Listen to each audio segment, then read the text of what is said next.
Make a hot cuppa and relax. It's Afternoon Karak with Aisha Al-Mazmi and Mikhail Atiyah on Pulse 95. I hope you have your notepads and your pens and pencils ready, or maybe if you want to use your phone, maybe the Notes app or whatever you guys use on the Android. And you have your New Year's resolutions ready.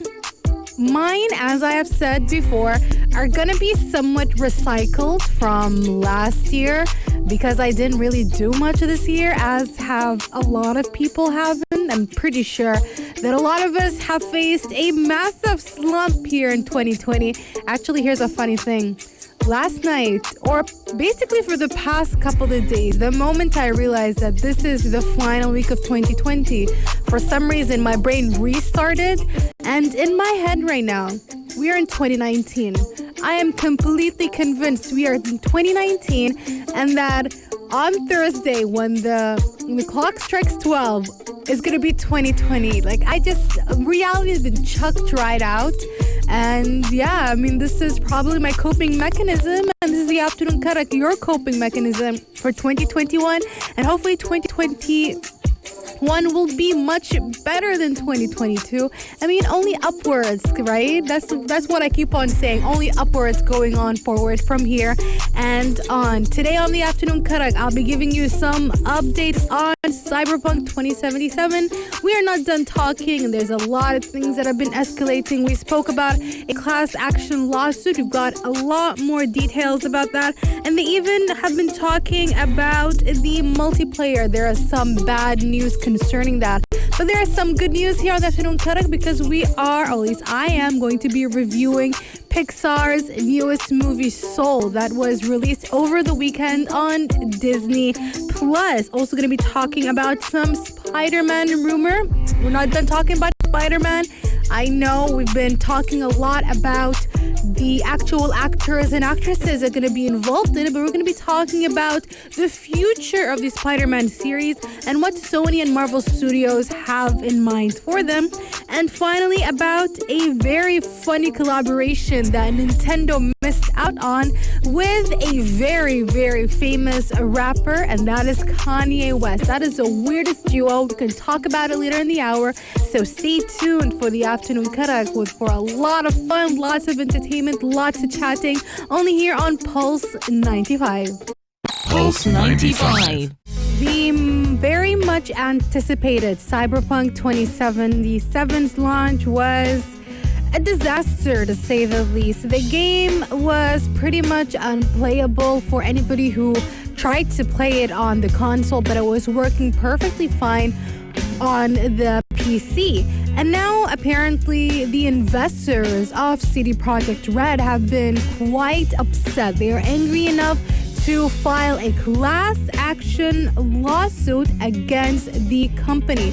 Now, just to give you a brief explanation, a class action lawsuit simply means that they are several groups of people and they're being represented by one person to talk on their behalf, and they're filing a lawsuit on all of their behalves.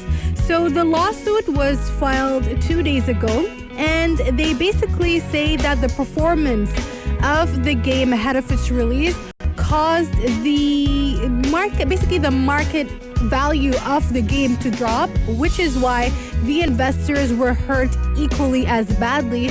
And CD Projekt Red replied that they will be fighting this lawsuit very, very hardly, and they'll be defending itself against the investors' claims very vigorously, which is, begs the question, do they really have something to stand on against their investors? Because the numbers are out there, everything is out there. Everybody can see that the investors did get bit really badly in terms of the value of everything they put into how much they wished or hoped the game for the game to be very successful, because it is one of the most anticipated games of 2020.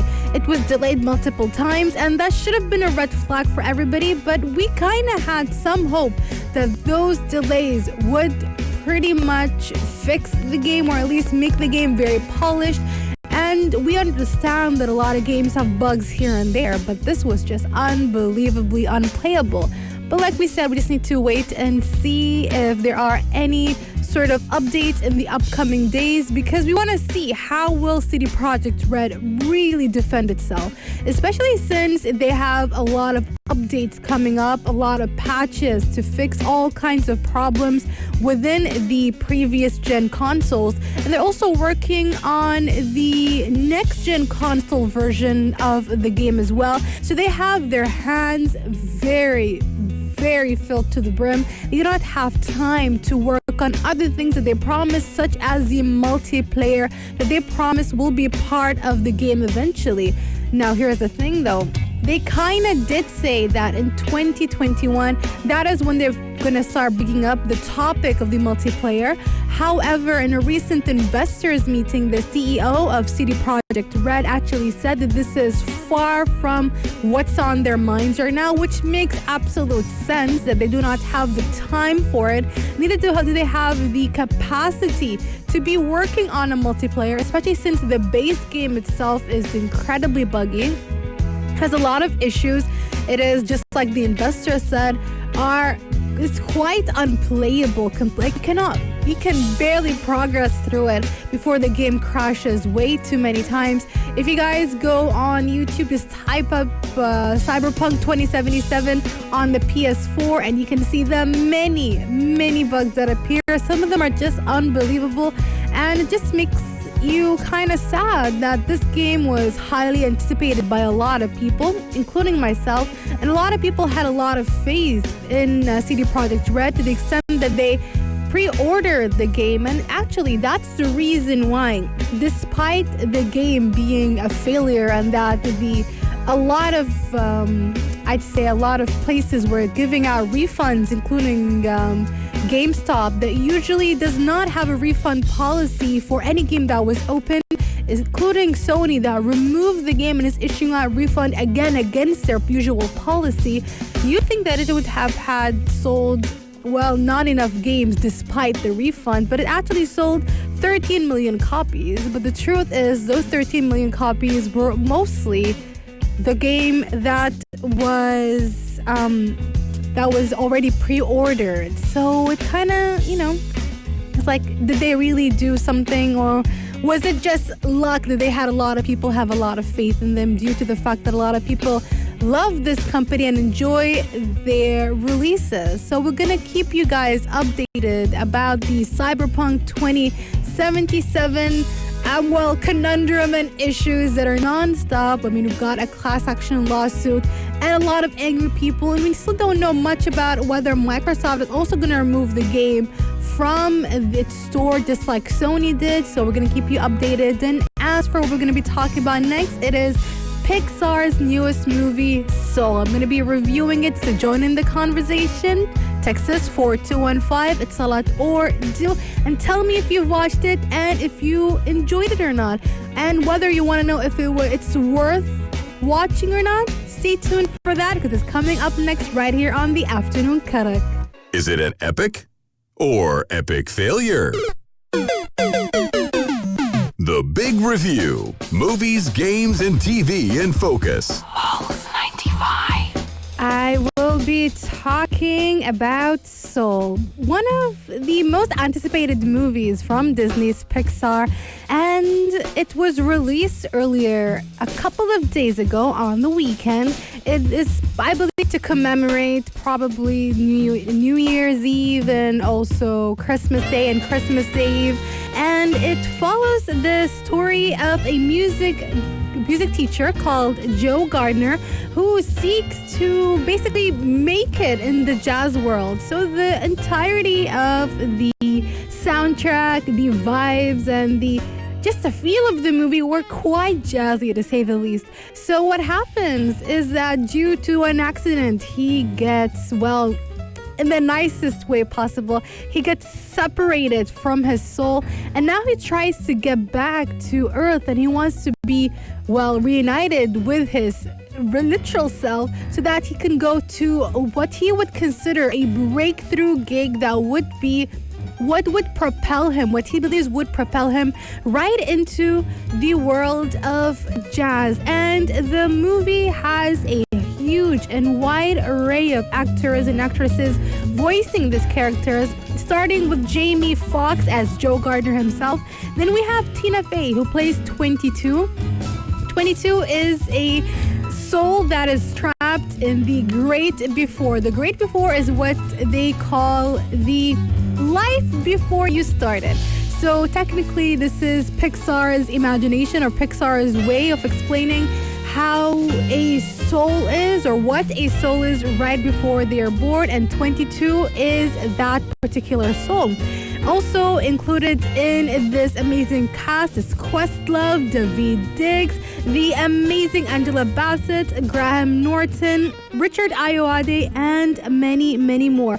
First of all, the animation and the stylistic choices that were made by the director, the producer, and whatnot were just fantastic and phenomenal. I believe that this is Pixar's most diverse movie ever, and I don't mean it in the sense that the race of the characters are diverse, but rather the way that everybody has been created or drawn is very, very intricate, very, very unique. You can see their characteristics and their mannerisms just from looking at them. You can tell what type of person they are just from looking at the way that they've been drawn or animated. And this is a very, very important part of any sort of animated movie that is sometimes overlooked. And I believe sometimes Disney has been negatively criticized for creating a cookie cutter sort of look for every single character. But in Pixar Soul, I think they finally steered very much away from it all, and I was so happy to see it that they finally did it, because it added a lot more interest and character to the entirety of the movie. It made me super interested in every single character. Now, the souls themselves kind of feel very Pixar-ish. Those are the ones I feel like were the most underwhelming out of all the styles and characters throughout the entire movie. But I really loved the caretakers of those realms, the Jerrys and Terry. They were quite interesting, loved every moment that they were on the screen, enjoyed every bit of it. Now we move on to the story itself. It basically delved into a lot of existential questions as to what is your purpose in life, and is your purpose in life the same as your passion? Are they the same thing? And those are just some questions that are brought up throughout the movie. And I believe the trailer was quite misleading, which I enjoyed a lot. I like the fact when the trailer gives you an idea and then the movie gives you an entirely different idea, because what felt like the entire movie was going to be sort of I'd say confined to the soul world or the great beyond, but actually most of it was on Earth. There's a lot of shenanigans happening. Again, I'm not going to ruin it. This is as far as a spoiler it will go. But it was quite interesting. It was a very mellow movie despite the very heavy topic that it was dealing with. That is, existential crisis after existential crisis. It talked about some important things such as being in the zone and how easily your passion can be your undoing, and how your passion can become the thing you hate the most that kills the passion itself. It was very, very deep to say the least. It was quite enjoyable. The winner of the entire movie was the animation. It was just very beautiful. The whole idea of the great beyond, everything, the movement, the shapes that they used were quite intricate. Your eyes just go directly towards them. Again, the soul of Joe and the soul of 22 were quite underwhelming, but that aside, I really enjoyed every other aspect. But I have to admit, the movie kind of was a bit too mellow. It was a bit on the boring-ish side at some point, because, I don't know, maybe because it's still a kid's movie that was also directed for adults. I'm not saying this is very childish, because we all know that Pixar and Disney in general do not simplify or dumb down any sort of story or any sort of narrative. So that is a given, that is a fact. But I still did not find it as mind-blowing as you would think it could be. It is still quite interesting. I would still recommend it as a family movie. Everybody should go at least watch it at least once. It is quite a trip, to say the least. And that is why my final verdict for this movie, I would say I would give it an 8 out of 10 because Pixar did a great, fantastic thing when it comes to the soundtrack. I mean, you guys can hear all the jazz and the music. It takes you into the zone. It could have done some things a bit better that might drop my my final verdict to 7 out of 10, but I'm going to keep it at 8 just simply because of the styles and the animation, because this is Pixar after all. Text me 4215 it's Salat, or do tell me what did you think of Soul if you have watched it, and if you haven't, this is your sign to go and check out the movie that has been released only 2 days ago. Coming up next is the sports headlines, and then I have a rumor about Spider-Man and the future of the Spider-Man series. So stay tuned for that and much more right here on the Afternoon Karak. Speculation, gossip, or hoax. Rumor has it. Now, according to this rumor from tipster Mikey Sutton, not Mikhail Atliya, who is my co-host, but Mikey Sutton, he says that the movies that were going to be upcoming in the Spider-Man trilogy, they're gonna get much more darker, especially as Tom Holland's Spider-Man, Tom Holland's Peter Parker, goes into college. So, of course, that warrants it to be much more mature than it already is. But this begs the question, is it necessary or not? Now, here's the thing. We're going to go towards some spoiler-ish territory. I'm not talking about spoilers for the previous movies, but rather spoilers for potential, I'd say, plots and plot twists within the MCU Spider-Man series. So here we go. If you guys do not want to listen to any sort of spoilers, potential spoilers for the upcoming Spider-Man movie, this is your cue. Now, according to some tipsters, Ned, who is considered Peter Parker's best friend, he will be going towards a path of darkness, which means he's going to become some sort of evil person. Something will lead him to eventually become the Hobgoblin. And this is also something very hard for me to believe. What exactly happens that would lead Ned to become somebody who is so sweet? It's like a big teddy bear, all the way to somebody so dark and evil to eventually turn into the Hobgoblin. Now, there must be something incredibly dark and, well, twisted and mature for this to happen. And I believe that if Kevin Feige and whoever, the higher-ups of Marvel Studios and Disney believe that these are the necessary steps that are needed, as in Spider-Man has to become something that is above 13 plus, I believe, PG-13, because for now, at least, it is within that realm. I believe it is... What is the rating of Spider-Man, actually? I think it would be around PG-13, nothing above that, of course. But if they believe that it should be maybe PG-15, I don't think they were going to go above, into an R-rated movie. That would be quite insane for a Spider-Man movie, unless, of course, Deadpool somehow becomes part of it. Now, there have been so many hints that Deadpool might somehow be part of the Spider-Man movies, but even then, they can still keep that movie within the PG-15 level, especially if Deadpool is only cameoing for a brief amount of time.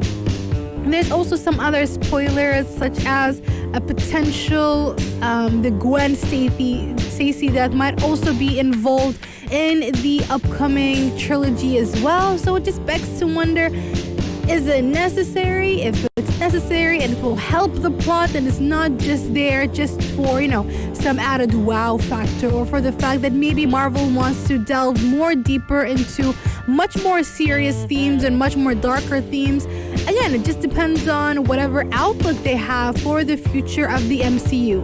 If it works out, if it's needed, then it is definitely the way that the MCU should be heading towards. Text me 4215 Vitisalat, or do tell me, do you think that this is where the MCU should be headed? This is where Peter Parker should be headed? Should we see a much more serious and mature Peter Parker and co, or is it just unnecessary and just the MCU trying to become edgier, quote unquote? Text me 4215 Salat, or do. I'm going to be taking a break and I'll be back to talk about a weird collaboration that did not happen between Nintendo and Kanye West. So stay tuned for that right here on the Afternoon Karak. This is Pulse 95. Similarly to the Morning Majlis, you can also catch our conversations by checking out our podcast, The Afternoon Karak, wherever you listen to podcasts. So that is on Spotify, on Apple Podcast, on Anghami, on SoundCloud. Just search us up, The Afternoon Karak, or you can tune into our live stream right now on YouTube. Just search up Pulse 95 Radio, and you can come and see me running solo right here at the Pulse 95 studios. We go to our story that is about a collaboration that did not happen between Nintendo and none other than the fantastic and phenomenal Kanye West. Apparently, according to Nintendo of America's previous CEO, Reggie Fils-Aimé, he says that a couple of E3s ago, he doesn't necessarily mention exactly which E3 it is, but I believe I can just, I want to guess and say it's around 2013, 2012. But again, this was not mentioned. This is just my random guess. And apparently he goes up to the booth, Nintendo's booth, and he says that he wants to meet with the higher ups. He has some sort of idea. So he manages to get some sort of meeting. But at that time, Reggie says that they were basically swamped with one project after the other. They didn't really have the time to sit down with Kanye and talk even further about his what he calls a piece of video game content. I love that. He doesn't even say, I have a video game, I want to work, video game idea, I want to work with you guys. He says a piece of video game content. So basically, in the nicest way possible, Reggie says, or he tells Kanye, you don't want to work with us because we're tough, we're hard. All we do is push for the very best content. We would not be the type of partner you would want to work with. To which Kanye responded, Reggie, you're exactly the type of partner I want because of that reason. And to that, Reggie was like, that wasn't what I intended to say, but that is sweet of you. However, eventually that did not happen for obvious reasons, and Kanye just never came back. He didn't approach Nintendo ever again. And he didn't approach any other video game creator or console. And this just begs the question, what exactly was Kanye thinking of? What is his idea that he really wanted to create a video game out of?